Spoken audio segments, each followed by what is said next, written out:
Hindi lang prinsipyo kundi buhay lalo na ng mga Pilipino.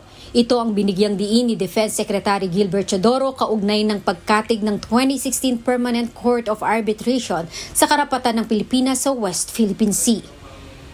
Sa ika-9 na taon na ngayon ng nasabing arbitral award, sinabi ni Teodoro na walang ibang lehitimong batayan na dapat kilalanin sa soberanya at eksklusibong karapatan ng Pilipinas kundi ang United Nations Convention on the Law of the Sea or UNCLOS.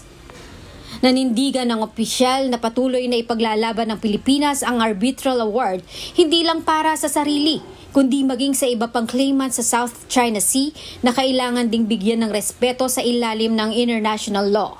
Nanawagan naman ng pagkakaisa si National Security Advisor Eduardo Año sa lahat ng mga Pilipino na makiisa sa pagtatanggol sa maritime rights ng Pilipinas dahil sa pinanghahawakang katunayan mula sa UNCLOS.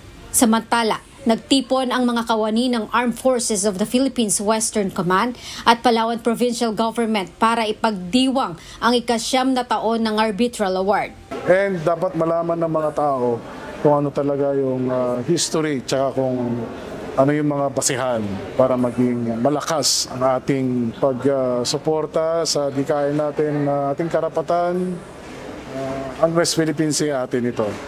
Ang pagsasama ay unang hakbang. Ang ating pagkakaisa ay sinyalis ng progreso.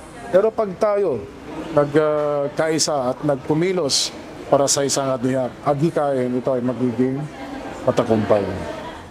Kasabay ng selebrasyon ang signing ng Memorandum of Agreement sa pagitan ng Westcom at Provincial Government upang ideklara ang July 12 bilang West Philippine Sea Victory Day sa lalawigan. Ang AFP Westcom ang tumatayong tagapangalaga ng karagatang sakop ng Pilipinas sa bahagi ng South China Sea, kabilang na ang Kalayaan Group of Islands. Frima Salonga Gloria, UNTV News and Rescue. Diyos ang aming sandigan, serbisyo publiko ang aming pinahahalagahan.